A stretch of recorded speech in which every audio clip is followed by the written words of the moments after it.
quarter spinning. And Lewis tells a story about the Irish Channel section of New Orleans, where one time Lewis was waiting for a streetcar, and he sees a big white cop, and he asks the cop, "What time is it?" And the cop pulls out a billy club, hits him over the head one time, and says, "Just about 1 o'clock." Now again, nothing remotely funny about that.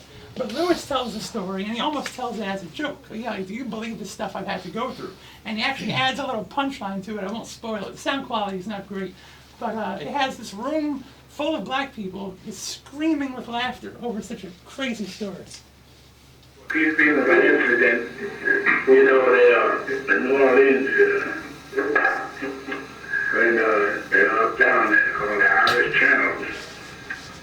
And Irishmen, some dead bars, and bars put in, yeah. I make a long story short. One day I waited with a streetcar, and by myself, and I looked around, and someone that paid by an Irish cop, you know, and actually, I said, how do officer, will you tell me what time it is, please? And that's understood out of hey, black speaking in New Orleans. Wow, he is just a one. I said, well, thank you, officer. I'm glad it wasn't out here about 12 o'clock.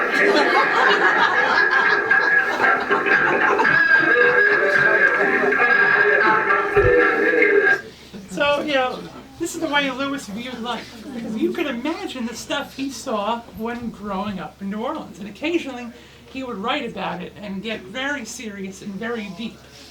Here's something he wrote right here in the Den, 1969, about some of the racist incidents he saw in New Orleans. This is Lewis's words. "As far as Negroes, well, I don't have to explain anything. I'm sure you already know. At 10 years old, I could see the bluffings that those old, fat-bellied, stinking, very smelly, dirty white folks were putting down.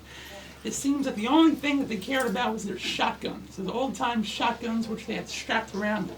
So they got full of their mint julep or that bad whiskey the poor white trash were guzzling down like water. Then when they got so damn drunk, they'd go out of their minds. It's nigger hunting time. Any nigger. They wouldn't give up until they would find one. From then on, Lord have mercy on the poor darky. Then they would torture the poor darky, as innocent as he may be. Then they would get their usual ignorant Cheshire cat laughs before they would shoot him down like a dog. My, those were the days." Yeah. So this is the kind of stuff Lewis saw. When you see stuff like that, getting hit by the cop, it's like, how did Lewis grow up to become this ambassador of love? You know, how did he love the whole world? You know, you would think he would have hated every white person he came into contact with for the stuff he saw in New Orleans. There's a few reasons for this. And the first reason, I think, comes from the Jewish Karnofsky family. They were a family of Jewish immigrants that gave Lewis a job. They bought him a horn, they took him in, they taught him how to sing, and as Lewis put it, I was so proud and relaxed at all times to work for the Jewish people. They were so warm and made a little Negro boy such as me feel like a human being. So Lewis didn't even feel like a human being until he's hanging out with his family. He says, see that? Yeah, not all white people are bad. These people treat me great. And then, of course, there's the music. You know, jazz is all over New Orleans at the time. Lewis can't play with the white musicians, but he hears them and they're playing his music and they sound great. And Lewis goes up to Chicago and he befriends all these musicians, Eddie Condon and Hoagie Carmichael, and he's jamming with Bix Beiderbecke, but again, only behind locked doors. This kind of stuff was not going to happen in the public, but as Lewis once said, those people who make the restrictions, they don't know nothing about music. It's no crime for cats of any color to get together and blow. And he proved that in 1929, he made a record called Knockin' a Jug, which is one of the first interracial jazz records of all time. 3 white musicians, 3 black musicians. But one of the white musicians was Jack Teagarden, who Lewis and Teagarden formed a bond that remained till the end of Teagarden's life. And Teagarden said something to Lewis, and Lewis always loved it, and I think it really embodies the spirit. Teagarden said, "You're a spade, and I'm an au fait. We got the same soul, let's blow."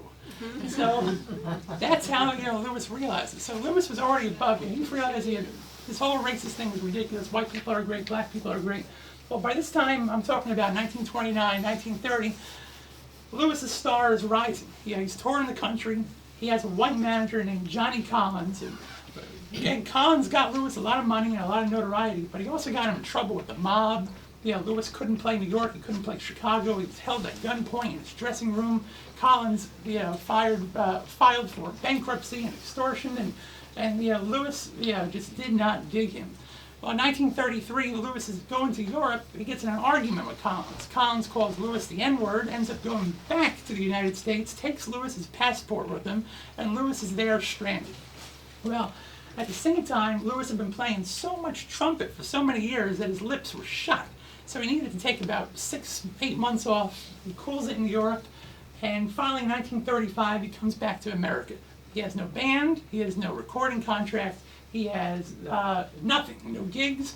Well, there was one man he knew that could get him out of his fix, and it was Joe GLASER.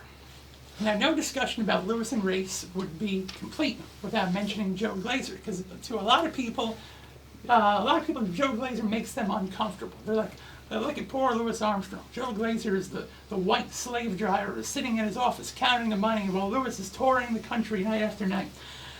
So people always, that's how they characterize this relationship. But Lewis absolutely adored Joe GLASER, because within literally a few months of GLASER taking over his career, GLASER had Lewis recording for Decca. He had a band, he was playing in New York. A year later, Lewis was in the movie Pennies from Heaven, where he became the first black actor to ever have his name with the white actors before the title. He became the first black entertainer to host a nationally sponsored radio show with the Fleischman Z Show in 1937. So Lewis was on top.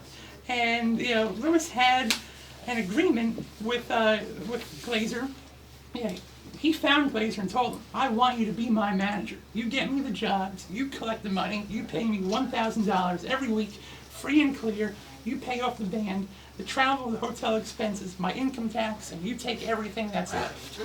And again, people see that, and they're like, yeah, look at this Joe GLASER making all this money. But the truth is, Lewis wasn't about money.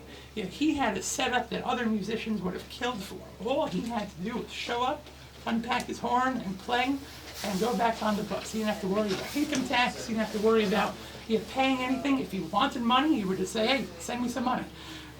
Ernie Anderson, publicist, told the story that one time Lewis thought GLASER was taking a little too much money, and they were in Europe, and Lewis called GLASER in the middle of the night, woke GLASER up, what's wrong, what's wrong?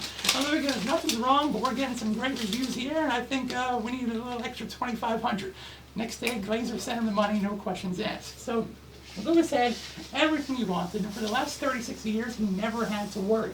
So really, the relationship with GLASER is a lot more complex, and I think it benefited Lewis a lot more than people give him credit for.